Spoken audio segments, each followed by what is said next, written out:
it's possible you can tell us a little bit about your recent visit to Japan. Certainly.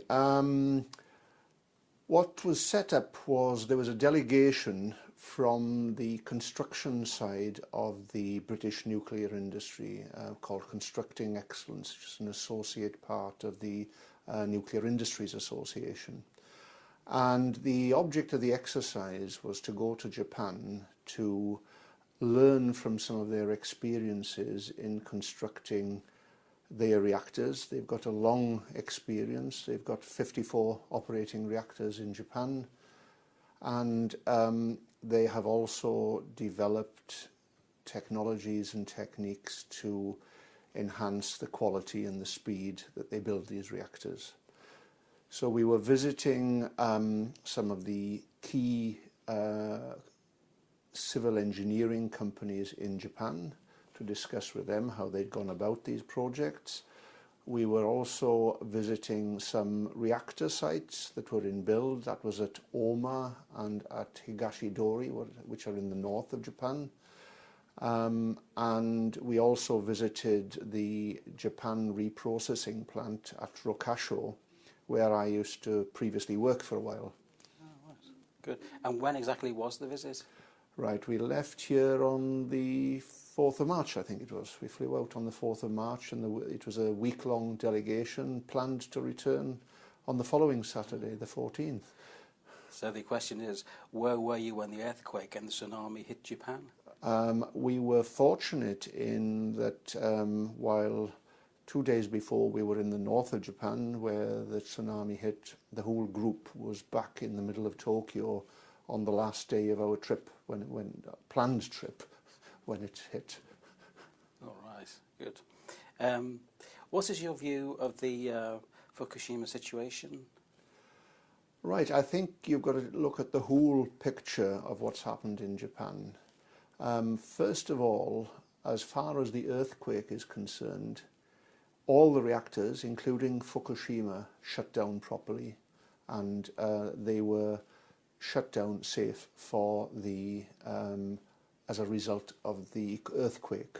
Right. Fukushima suffered from an enormous tsunami that took out the emergency cooling systems, not one but two emergency cooling systems, right, that they had to cool down the residual heat that was in the reactors after shutdown.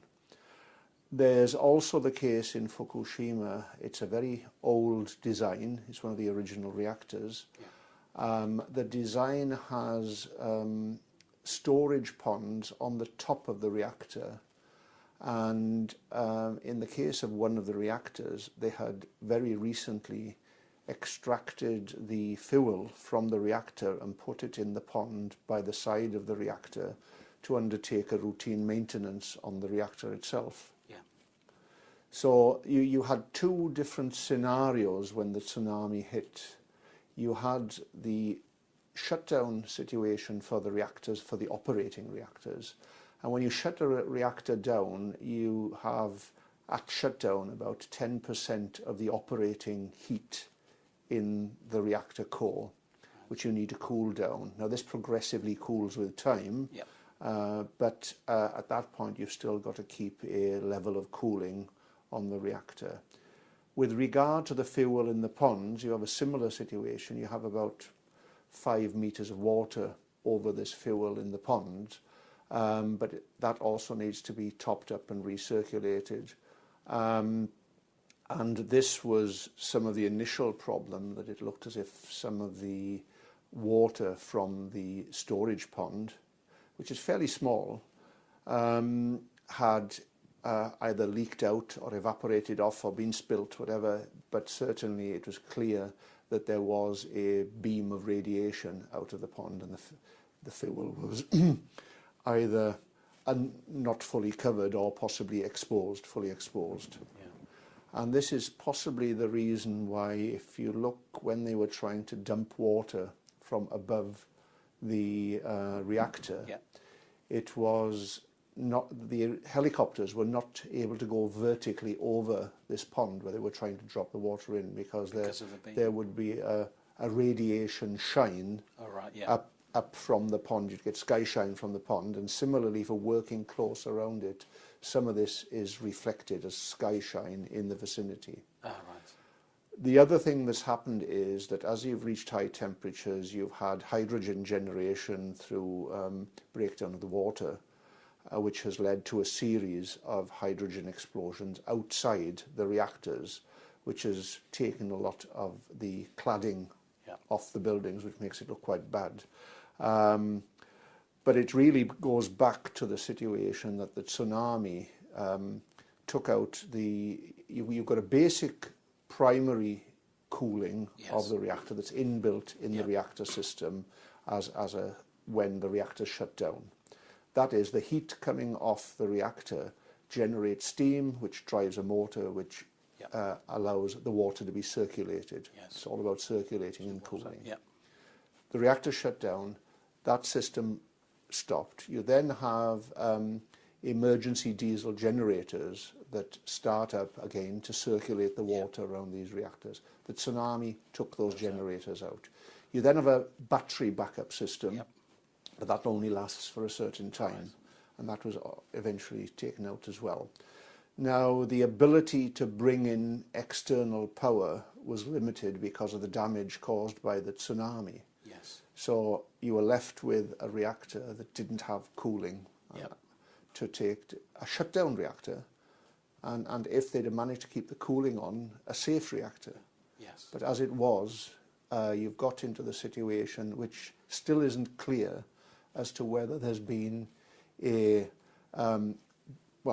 it doesn't appear to have been a break of the primary containment of the reactors. There's potentially a rupture of the fuel because you're seeing a lot of iodine, and similarly there's a potential that the fuel in the pond has ruptured again because of the presence of iodine that's picked up very quickly. Whether there's been a reactor core meltdown is not clear yet. Right. But again, it's still contained at present, apart from they're seeing high levels of activity in cooling water that's in the floors of the basements of the reactors. Right. Now, this is mainly iodine. Now, iodine's got a fairly short half-life, so although you might get peaks of iodine, it disappears fairly quickly. It's got a half-life of a few days. So this is why people down the coast won't be seeing high levels of it, because it'll have disappeared by then. It'll have stabilized. It's also the case, radioactivity is very easy to identify at very low levels, and all the information that's coming out has got to be put in proper context in terms of, to date, nobody's been killed from this incident, whereas up the coast between, there's a known, 12,500 and a potential 30+ thousand people dead from the tsunami. So I think it does need to be put in that context. How long it will take to stabilize is difficult to tell. Is difficult to tell. I think it is a day by day. The Japanese utility, TEPCO, via the there's a confederation of the nuclear industry in Japan, the Japan Atomic Energy Industry Forum. They issue daily, sometimes twice daily, status reports of what's going on, and also the Japanese press are issuing regular reports as well. But from where we are, with the level of information we've got, it's hard to tell exactly where they're at and where it's going. You can draw conclusions, as I say, if they can get cooling back on all these things, the more cooling they can get on there, the safer it is, and the more time that goes on without a big discharge or explosions or anything like that, the safer it's going to be. There will obviously be a clean-up job. And that is certainly, that whole reactor site will be an isolated area in perpetuity, I would say. Well, hopefully all that will be brought to a safe conclusion as soon as it possibly can be. I was just wondering, what impact do you think that would have on the potential build in the UK? Well, first of all, the government has already instigated a study by the former chief executive of the NII And I think that's very appropriate. I think Yep. learning from experience is key to this. Yes. The conditions in UK are very different from the conditions in Japan, but Yep. many of the reactor sites will be at the side of the sea because of the need for cooling water. In this case, if, for example, the diesel generators had been buried in a cavern below the site that was safe from a tsunami, there would not have been a problem. Yes.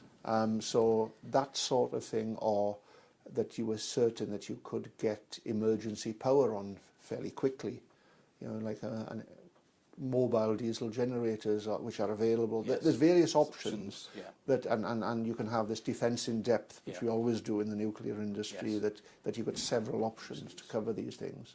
So yes, we're going to look at all our sites, and rightly so. Yep. We do not see many earthquakes, and certainly not many earthquakes of the level that are seen in Japan, in this country. Similarly, we don't see big tsunamis. No. But nevertheless, Yep. we have to give them due consideration and ensure that there are systems in place that can deal sensibly with these things, because you can get totally carried away with Yep. these things.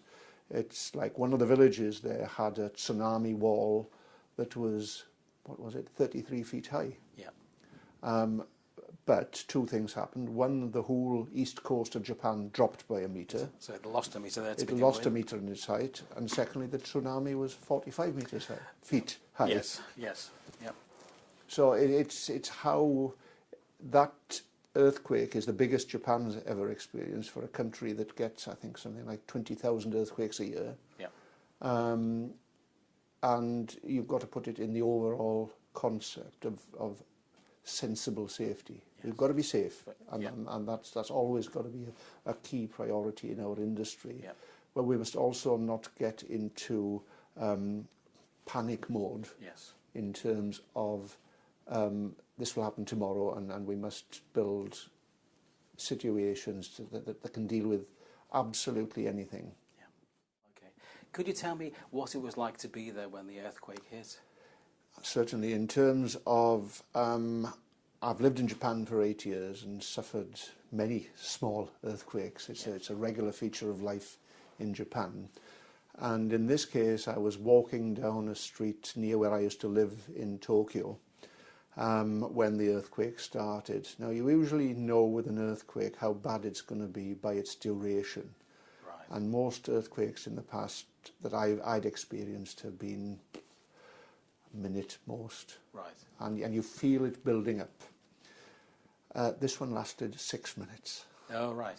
And it's intriguing. I was walking down a street, and in front of me was a glass-fronted building of about 40 stories. Next to it was a building site with a crane with a long arm, and then to my right was another tall building, probably about 50, 60 stories. Wow. Now, this glass-fronted building looked exactly like a model that we'd been shown the day before by one of the Japanese construction companies, where they were demonstrating how their seismic technology can deal with these things. So I was facing this building, and I felt the wave go through under my feet, and then another wave, and then another wave. And this building started shaking in all three dimensions, backwards, forwards, sideways, and twisting. The movement was exaggerated by this crane being reflected in the glass. In the glass. Of course, yeah. So you could really see this huge building moving and shaking like a lump of jelly, and then this crane arm swinging back and forth in the glass. That must have been terrifying, because you must have been so close to it. Well, I was fortunate to be out on the street, so I was looking for where do I hide if things start falling on my head. And it was like that. And I say it just carried on and on and on. And then, but at the end of it, the thing that impressed me most, not a single pane of glass broken, nothing, not a single. And if you go to Tokyo, you'd hardly notice there's been an earthquake.